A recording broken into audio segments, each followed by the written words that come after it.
Selamat bertemu kembali Bapak Ibu Saudara dalam renungan hari ini. Kita semua sudah menjadi ciptaan baru, manusia baru di dalam Kristus, dan Allah Bapa yang tidak menyayangkan anaknya sendiri tetapi yang menyerahkannya kepada kita. Bagaimanakah mungkin Dia tidak mengaruniakan segala sesuatunya kepada kita? Amin.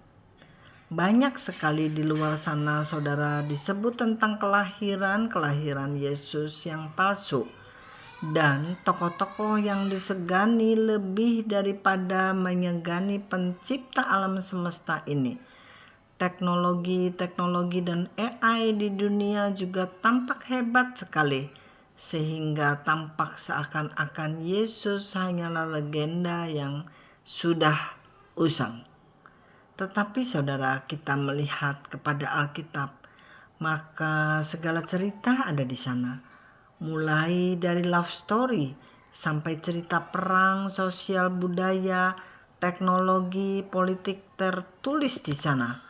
Alkitab adalah sumber dari segala sumber.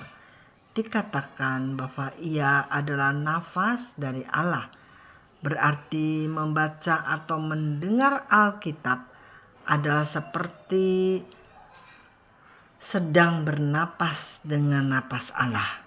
Dan Alkitab juga dikatakan sebagai sumber kehidupan dan obat penyembuh dari segala penyakit.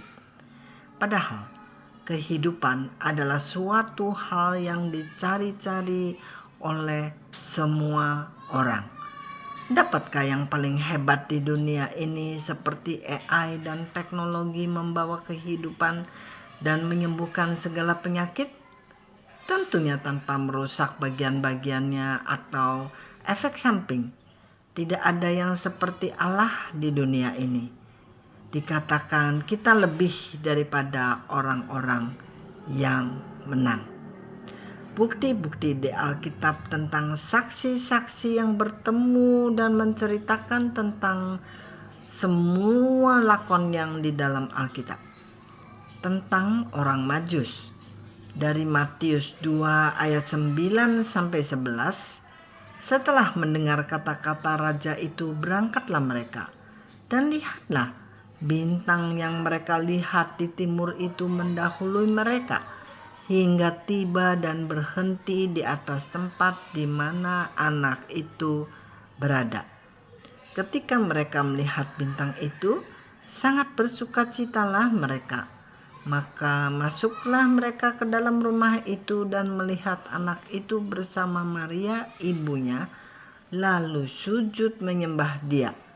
Mereka pun membuka tempat harta bendanya dan mempersembahkan persembahan kepadanya, yaitu emas, kemenyan, dan mur. Saudara, bintang yang dilihat orang Majus itu bisa bergerak dan menunjukkan tempat di mana bayi Yesus berada. Dan mereka pun menyembah Dia dan mempersembahkan emas, kemenyan, dan mur. Tentang Yusuf, dari Matius 1 ayat 18 sampai 21, kelahiran Yesus Kristus adalah seperti berikut.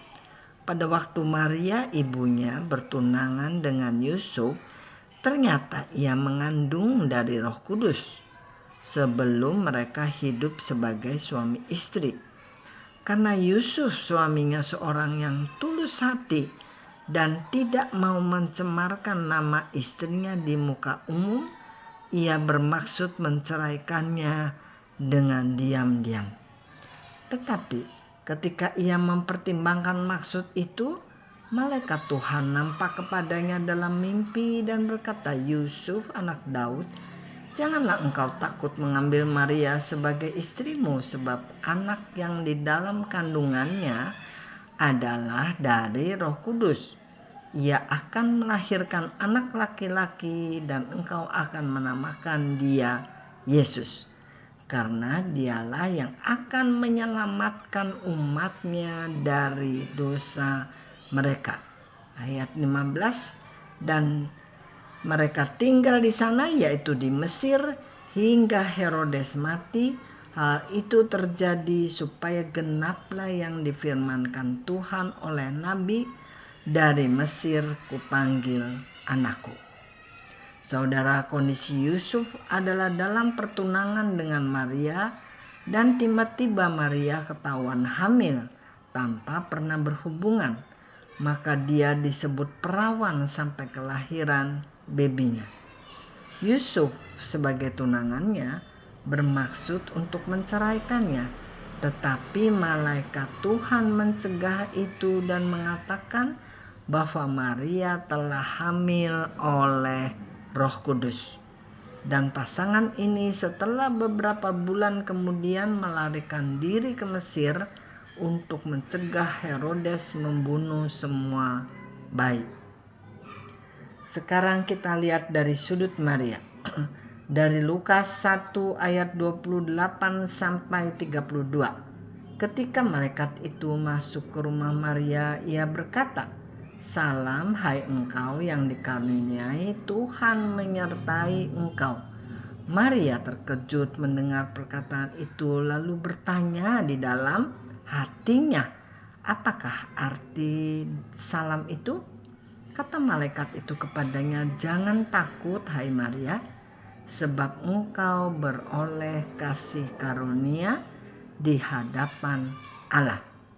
Sesungguhnya engkau akan mengandung dan akan melahirkan seorang anak laki-laki, dan hendaklah engkau menamai dia Yesus. Ia akan menjadi besar dan akan disebut anak Allah yang Maha Tinggi, dan Tuhan akan mengaruniakan kepadanya tahta Daud bapa leluhurnya." Saudara, Maria percaya penuh kepada malaikat Tuhan yang membawa berita hamil kepadanya. Dan Alkitab mencatat dia berserah total kepada hal itu. Malaikat Tuhan juga memberitahu bahwa dia mendapat kasih karunia. Alangkah besar favor atau kasih karunia Tuhan itu, saudara.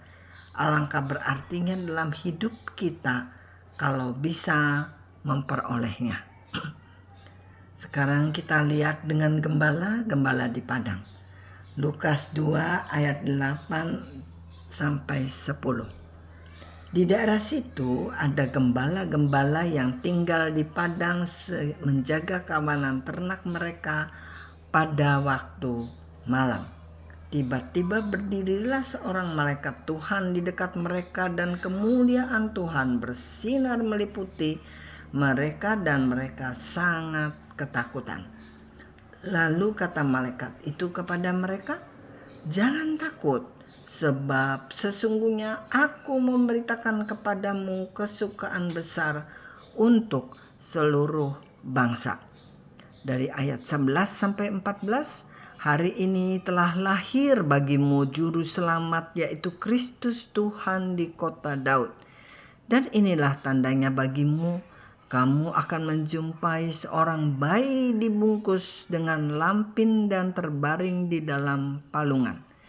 Tiba-tiba tampaklah bersama-sama dengan malaikat itu sejumlah besar bala tentara sorga yang memuji Allah. Katanya, "Kemuliaan bagi Allah di tempat yang maha tinggi, dan damai sejahtera di bumi di antara manusia yang berkenan kepadanya."